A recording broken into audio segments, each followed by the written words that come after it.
Factoring review, expanding versus factoring.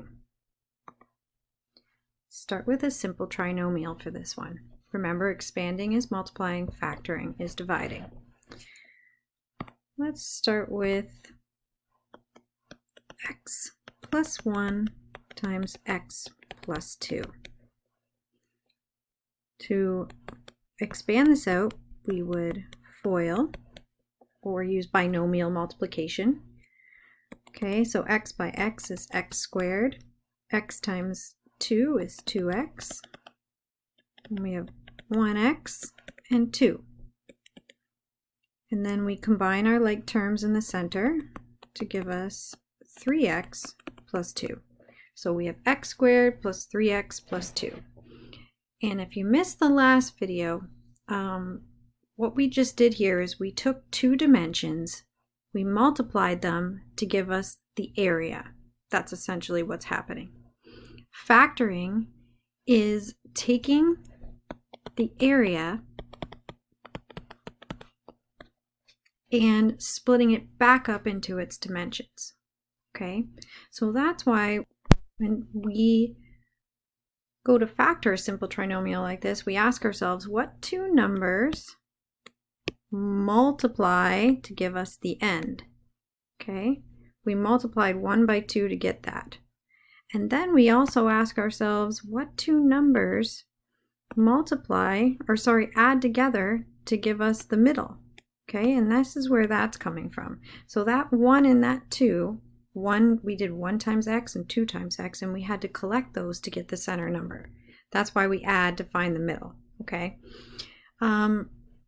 so we know now that 1 and 2 multiply to give us 2 and add to give us 3. So let's take a look at the area model. Okay, so here's our area model. It's missing a little something. So typically we start with the beginning and the end. So we have that x squared and that 2 already visible here. We have x squared and we have plus 2.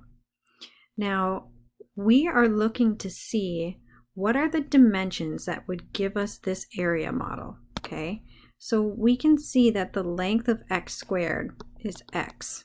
Now we may not know what's going to fit in here, or like we have an idea, okay, but we know that the length of that side will be plus 2, because remember, this is like 1 by x, this is 1 by 1, and this is x by x.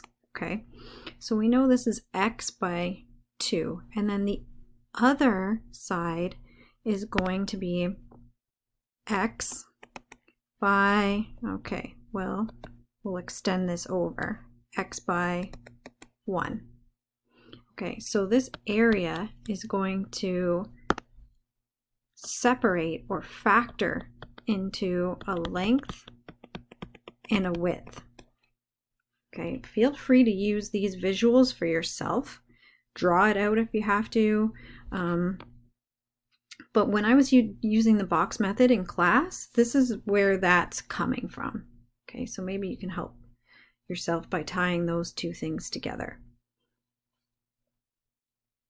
So last little reminder that what we just found was two numbers, 2 and 1, that multiply to give us the 2, and they also add up to 3x to give us the middle term.